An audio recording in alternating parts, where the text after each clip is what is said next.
본문 말씀부터 한번 좀 살펴봅시다. 자, 본문의 이 배경은 안식일이었어요. 안식일. 자, 안식일 전날부터 시작이 되는데, 안식일에 가버나움 회당에서 권세 있는 세교훈을 저한 후에 예수님이 시몬 베드로의 집으로 갔습니다. 근데 베드로의 장모가 열병으로 고통을 겪고 있어서 예수님은 이 병을 고쳐 주었습니다. 약간의 차도가 있는 정도가 아니라 완벽하게 고쳐 주었죠. 그래서 오늘 본문 31절을 보면요, 장모가 아팠던 그 열병을 고생했던 장모님이 일어나서 예수님과 그의 일행들을 수병들어 줬다. 그죠? 완벽하게 나았다라는 거 아닙니까?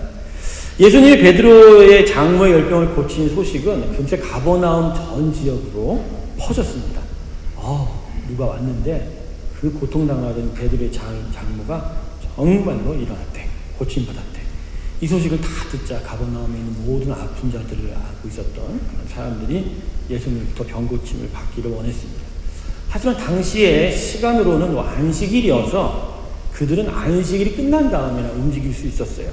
안식일이 보통 금요일 저녁부터 시작해서 토요일 날 저녁에 끝나요. 우리 시간표대로는.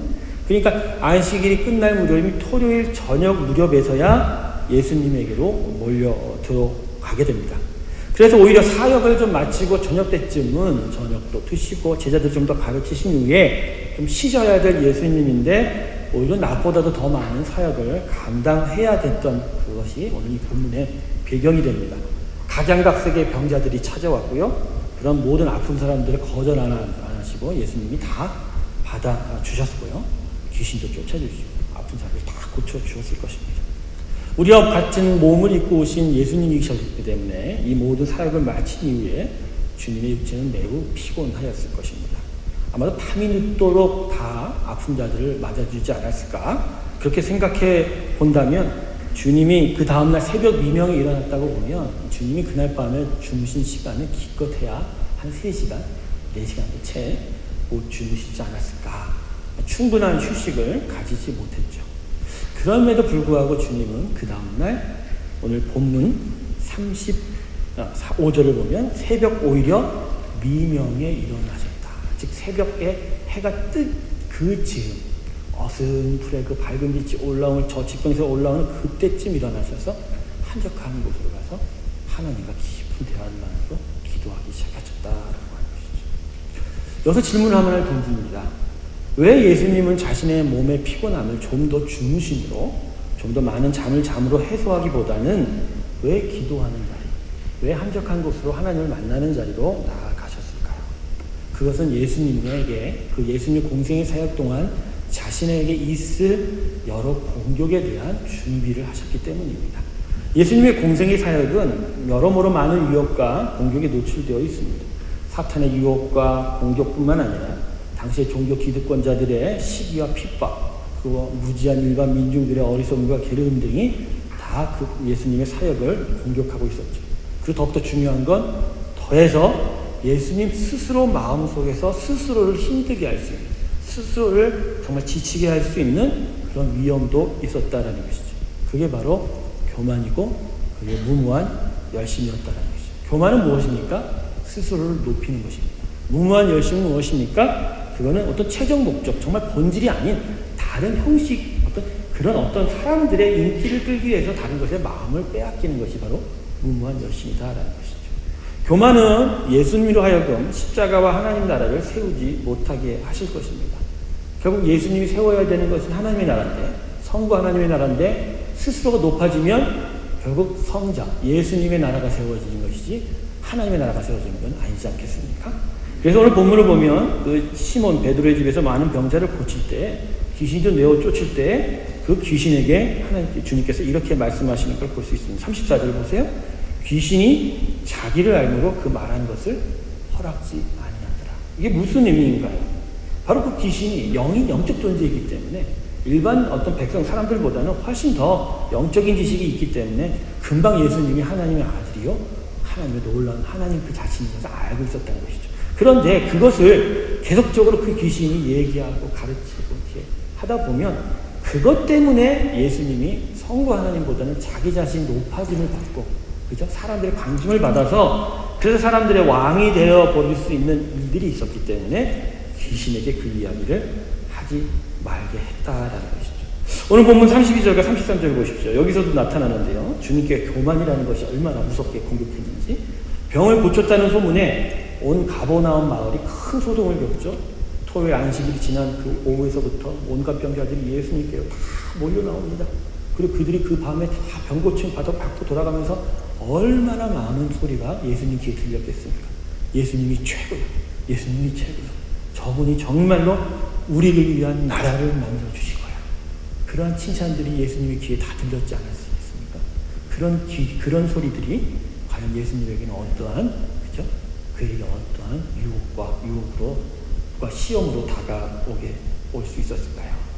이런 모습은 예수님이 원하는 것이 아니었다는 것이죠. 예수님이 이 세상에 온 것은 십자가에서 고난받는 종으로 그것을 자기가 죽고, 그죠?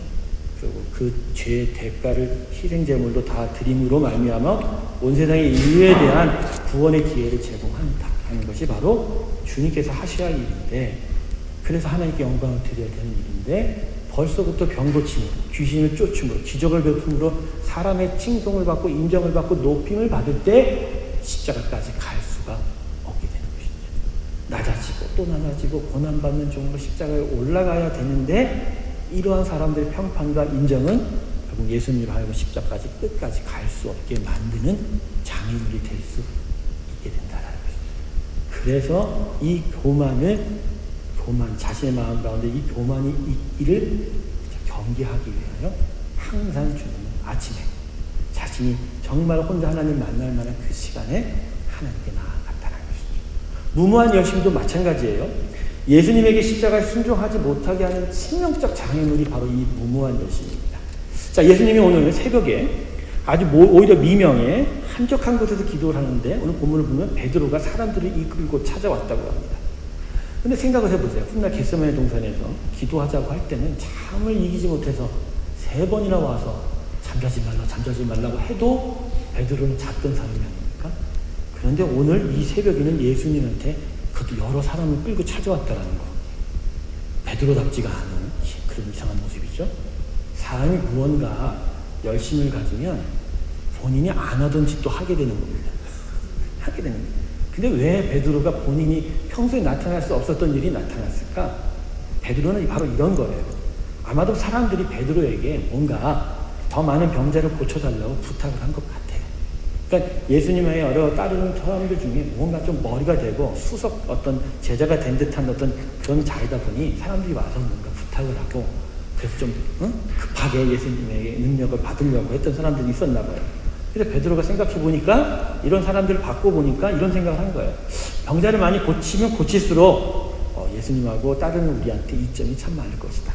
먹고 지낼 여러 물질들이 오고 여유가 생기고 사람들의 존경과 칭찬을 더욱더 받을 것이다. 그래, 맞아. 내가 예수님에게 이러한 일들에 대해서 이야기하고 우리를 위해서 예수님께 더 많은 자를 치료해달라고 이야기해야 되겠다. 그래서 베드로가 예수님에게 오늘 37절 보세요. 뭐라고 얘기하죠? 그 한적한 곳에서 주님을 만나고 있는, 하나님을 만나고 있는 예수님에게 뭐라고 합니까? 30절에 모든 사람이 주를 찾나이다. 마치 모든 사람이 예수님을 간절히 찾고 바라고 있다라고 이렇게 이야기하고 있다는 것이죠. 여러분, 아닙니다. 베드로는 과장을 한 거예요. 자기에게 부탁한 사람들을, 그들의 소원을 들어주면서 그들에게 뭔가 자기의 위신을 세우고자 그렇게 과장된 마음을 했다라는 것이죠. 그저 어제 저녁에 치료받지 못했던 사람들, 그 더 멀리서 오랫동안 온 사람들이 예수님을 만나고자 했던, 무리가 많았을 수는 있지만 그렇다고 해서 모든 그 동네 사람들이 다 예수님 찾고 바랐던 건 아니라는 거죠. 그랬다면 예수님이 십자가에 달릴 이유가 없죠. 예수님 공생의 시절에 예수님 만났던 그 모든 사람이 예수님을 다 숭배하고 예수님을 정말 쫓았던 그런 간절함이 있었다면 주님은 바로 그 자리에서 십자가의 나라, 하나님의 나라를 선포했을 거예요. 바로 세웠을 거예요. 그게 안 되니까, 그렇지 못하니까 주님이 십자가에 달렸지 않겠습니까? 예수님이 이러한 무모한 열심에 빠진 베드로의 말에 넘어가면 계속적으로 예수님은 병을 고치고 귀신을 쫓는 일에만 열심을 내야만 해요. 그들이 원하는 것에 대해서 주님의 사역의 열정을 쏟아 부어야 된다는 것이죠. 그러면 주님의 최종 목적지요, 가장 중요한 사명인 십자가는 뒷전으로 밀려날 것이고, 그게 되면 그 십자가에서 세워질 하나님의 나라와 복음의 전파도 헛수고 헛된 것으로 이루어지지 못하는 것으로 된다라는 것이죠. 그래서 오늘 주님은 이 무모한 열심이 사로잡혀 있던 베드로의 이 부탁에 38절에서 뭐라고 대답합니까? 아니다. 그냥 가까운 마을로 가자. 다른 마을로 가자. 그리고 뭐라고 하죠? 그리고 38절의 하반절에 내가 이를 위하여 왔니라. 즉 병 고치고 귀신 쫓는 것도 중요하지만 그게 내 주목적은 나의 주목적은 하나님의 복음의 전파요. 그 복음을 십자가에서 확실하게 증거하고 확증하는 것이 바로 내 일이다라고 그렇게 선언하면서 그 많은 자들, 베드로에게 왔던 자들을 다 내려두시고 그렇게 떠나갔던 우리 주님의 모습이었습니다. 예수님의 사역을 방해하는 일이 오늘 본문에서만 봐서 두 가지가 등장하죠. 교만, 무모한 열심. 이처럼 예수님의 사역은 아주 참 어렵고도 힘든 사역이었습니다. 외적으로도 공격이 오고 또 내면적으로도 여러 자신이 시험 들고 유혹당할 만한 것들이 참 많았기 때문에 이런 것들을 다 극복하시면서 그 가난하고 어렵고 힘든 백성들을 위로하고 끝끝내 십자가 위에서 자신의 모든 사명을 지키기 위해서는 무언가 본인도 준비가 필요하고 본인도 채워짐이 필요했다는 것이죠. 예수님은 본체는 하나님이시지만 이 땅에 오실 때는 그 자리를 내려놓으시고 철저하게 우리와 똑같은 인간의 모습으로 인간 그 자체로 오셨다는 것이죠. 다만 흠이 없고 죄가 없으셨다는 것이죠. 죄는 없으시지만 연약한 육체에 어떤 이런 육체에 가진 예수님이 이 모든 일들을 감당하실 수 있겠습니까? 그래서 예수님은 자신에게 중요한 것이 무엇인지를 분별하고 그리고 그 분별한 것 위에 그 사역을 감당하기 위해서 언제나 새벽에 자신이 가장 혼자 있기에 가장 그 편한 시간을 찾아 하나님을 만났던 거예요. 하나님을 찾았던 거예요. 그래서 그 만남 속에서 교만을 막아내고 무모한 열심을 버릴 수 있는 힘을 얻고 지혜를 얻고 그죠? 하나님의 능력 안에 사로잡혀 가게 됐다는 것이죠. 그래서 예수님의 3년 반의 공생의 사역은 균형적이었어요. 때때로 병도 고치시고 귀신도 축사하셨으나 언제나 복음을 전파하시고 하나님 나라를 선포하시고 그리고 끝내는 그 균형 속에서 십자가에 끝내는 올라가셔서 하나님의 그 하나님이 주신 사역을 감당할 수 있었다. 결국 언제나 하나님을 만나고 그리고 그 하나님 안에 있었기 때문에 그분의 사역은 성공이라는 말 쓰고 싶지 않지만 성공적이었고 그래서 우리를 향한 하나님의 구원의 일은 온전하게 이 땅에 이루어질 수 있었다는 것이죠. 할렐루야. 우리 주님은 스스로가 하나님이셨지만 항상 성부 하나님 안에 있기를 추구하셨습니다. 복음서가 계속하여 우리에게 말해주는 여러 초점 중에 또 한 가지 귀한 메시지는 뭐냐면 예수님이 기도하시는 모습, 예수님이 한적한 곳에서 하나님을 만나는 모습을 계속하여 소개하고 있어요. 바로 이러한 말씀들은 바로 이런 메시지를 우리에게 전하여주고 있는 거예요. 바로 그도 하나님 안에 있었어야 됐다. 그도 하나님을 만나고 그도 하나님과 대화를 하고 그도 하나님과의 친밀한 관계 안에서 그분의 뜻을 발견하고 그분의 뜻 가운데 머물고 그래서 그분의 뜻에 순종하고 그래서 그분의 뜻대로 순종하여 하나님의 일들을 드러내는 일이 필요했다는 거예요. 그랬을 때 거기서 모든 유혹과 핍박과 공격을 다 물리치고 온전한 십자가, 온전한 하나님의 사랑의 일들을 다 이루어낼 수가 있게 되셨습니다.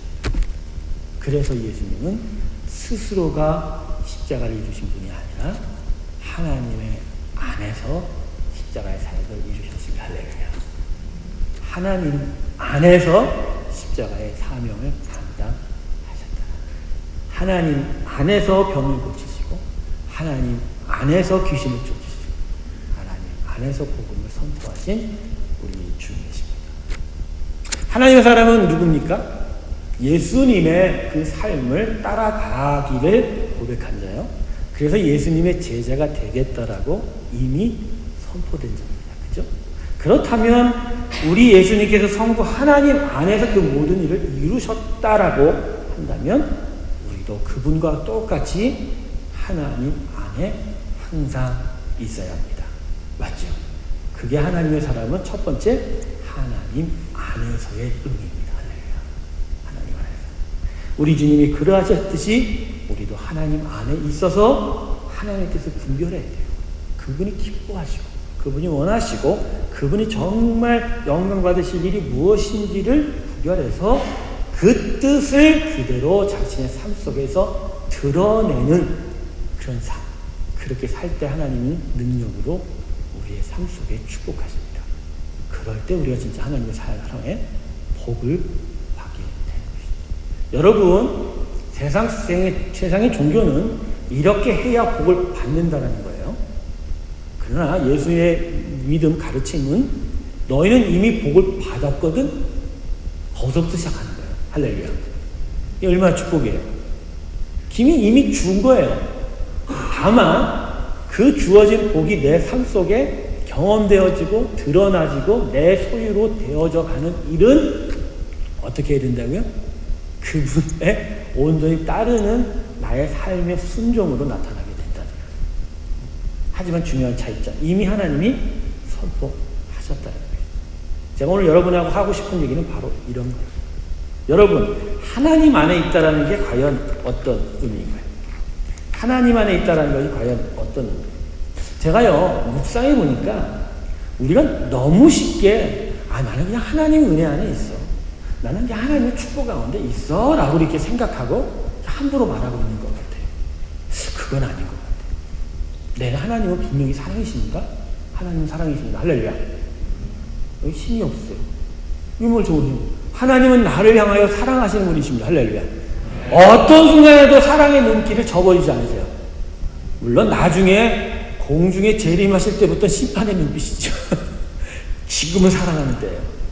그런데 그 하나님의 사랑에 우리가 사랑으로 답하지 않으면 그 사랑에 내가 노출이 돼도 그 사랑을 내가 만지는 자는 안 돼요. 그 사랑을 경험하는 자는 될 수 없다는 거죠. 흔히 한번 예를 들어봅시다. 어떤 연인 간의 관계, 삼자 관계가 있어요. 한 남자가 어떤 한 여자를 좋아해요. 근데 또 다른 여자가 있어서 그 여자가 이 남자를 좋아해요. 응? 그 여자가 계속해서 이 남자 이쪽 여자를 좋아하면서도 끝까지 짝사랑하면서 막 선물도 주고 막 사랑합니다 고백을 막 하는 거예요. 미치겠어요. 막 하는 거예요. 하지만 이 남자는 이 여자를 사랑하기 때문에 이 다른 여자의 그 사랑을 자기를 사랑하는 건 알지만 받아줄 수가 없잖아요. 자, 그럴 때 이 사람은 이 자신을 짝사랑하는 여인을 사랑한다는 건 알지만 그 여인의 사랑을 정말로 경험하는 겁니까? 그 사랑을 아는 거는 안다고 말할 수가 없잖아요. 그러니까 하나님이 나를 사랑한다라는 것만은 부족해요.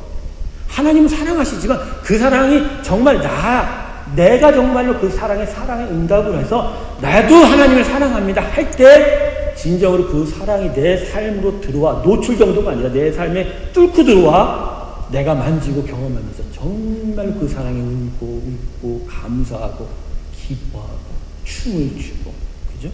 날개치고 이런 일들이 우리에게 나타나게 된다. 그러니까 하나님의 사랑의 부르심에 내가 응답하지 않으면 사실은 그분의 사랑을 알기는 하나도 만지거나 경험하거나 내 거로 만들지는 못한다. 요한계시록 3장 20절에 정말 중요한 거예요. 내가 문 밖에 서서 문을 두드린다 그러셨잖아요. 두드린다 그랬어요. 그럼 너희가 문을 열면 내가 들어가 너와 먹고 마시리라고 말씀하셨지 않습니까? 중요한 건 하나님 다 아세요. 먼저 찾아오셔서 문 두드리세요. 그리고 우리와 함께 먹고 다 마셔주겠다고 모든 거 먹을 거 다 가져오신 거죠. 중요한 건 뭐죠? 문을 여는 거예요. 근데 여기서 제가 깨달았어요. 여러분, 누가 초인종을 누르면 여러분이 가만히 계세요? 누구세요? 라고 물어보지 않아요? 물어보죠. 대부분 물어보잖아요. 누구세요? 물어보고 보통 이렇게 외판 장수는 내가 관심이 없어. 가세요. 그러잖아요. 그죠? 저는 이 본문 말씀 속에서 깨달았어요. 우리는요, 하나님 사랑을 알아요. 하나님 사랑으로 두드리는 거 알아요. 근데 문 안 여는 이유가 있어요. 그건 내가 찾는 사랑 아닌데, 저리 가세요. 내가 원하는 사랑은 나의 나라를 위해서, 내가 원하는 나라를 세워줄 사랑이에요. 그러면 내가 문을 열겠습니다. 하나님 나라, 내가 하나님 안에 있다라고 자신하는 분일수록 내가 혹시 이러지 않느냐를 고민 한번 해봐야 돼요. 저도 한번 고민해봐요. 정말 나를 위한 하나님, 나만을 위한 하나님을 내가 찾고 있지 않아. 그래서 내가 항상 하나님 안에 있다라는 것이 그냥 나는 그냥 하나님에게 축복과 은혜만 받았다. 그냥 단순한 그런 관념이나 개념으로 있지는 않는다고 생각하게 된다는 것입니다. 사랑하는 성도 여러분, 하나님 안에 있다는 건 그냥 내가 하나님 안다는 게 아니에요. 내가 하나님 날 사랑한다는 그 정도 차원이 아닌 거예요. 그분 안으로 들어가야 돼요. 그래, 그분의 살아계심을 만져야 돼요. 그래서 그분이 정말로 기뻐하고 정말로 귀하게 여기는 것들 내가 경험해야 돼요. 그럴 때 나라는 인생이 다른 인생과는 다르게 나라는 인생이 특별하게 함께 하시는 그 하나님을 내가 만나게 돼요. 그럴 때 난 정말 하나님 안에 있습니다가 진짜 되는 겁니다. 할렐루야. 하나님, 이렇게 하나님 안에 전부 다 계시는 줄로 믿습니다. 아멘. 이게 축복입니다. 난 아직 그러지 못한데요. 그냥 이렇게 축복할 때 아멘을 받으십시오. 그러면 돼요. 할렐루야.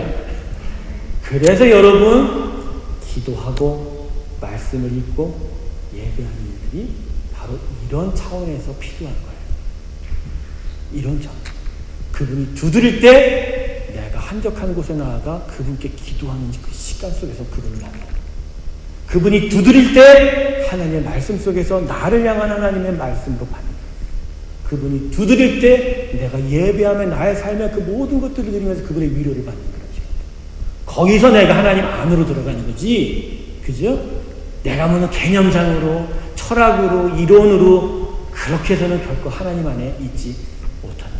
중요한 건 진짜 하나님 안에 있어야 그분의 사랑을 만진다는 거예요. 그분의 능력을 경험한다는 거죠. 저는 요새 관점이 그거예요. 하나님은 사랑이다. 그건 좋아요. 그러나 그 사랑 앞에 우리는 과연 어떻게 살아요? 분명히 성령께서 오신다고 주님께서 말씀하셨죠. 하지만 그 성령 받은 사람은 어디에 있었어요? 마가의 다락방에. 며칠을 기다렸어요? 50일을 기다렸죠.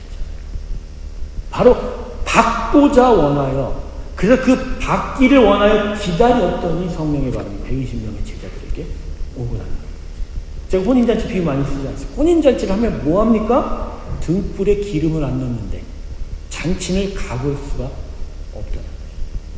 사랑하는 성도 여러분, 여러분 삶 가운데 하나님 안으로 들어가신 귀한 축복이 있길 주님을 축원합니다. 하나님은 기본적으로 여러분을 안고 있어요. 여러분은 어디서 도망칠 수가 없어요.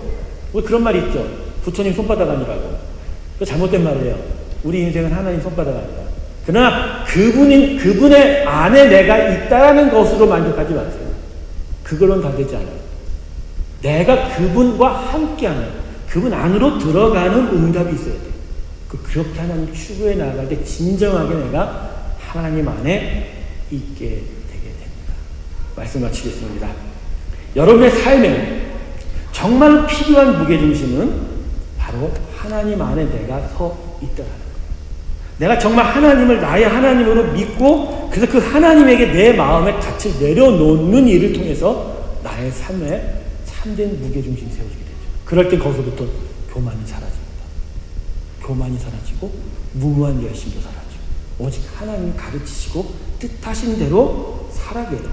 그러니까 교만을 통해서 타락할 이유도 없고 쓸데없는데 힘을 낭비하지 않아서 삶이 훨씬 더 간결하고 심플해지고 오히려 정말 매일매일 하나님의 기쁨을 누려갈 수 있는 그런 삶이 되는 것이죠. 사랑하는 성도 여러분, 하나님 안에 계속 머물기를 기도하시면서 그분을 만나는 곳마다 나아가시기를 원합니다. 기도하는 곳에 계셔요. 말씀 있는 곳에 계세요. 예배하는 곳을 지키세요. 거기서 우리는 진정 하나님 안에서 경험되는 생명과 능력과 참된 자유를 맛보게 될 것입니다. 기도하겠습니다. 감사하신 하나님 아버지, 우리가 하나님 안에 있다는 것이 무엇인지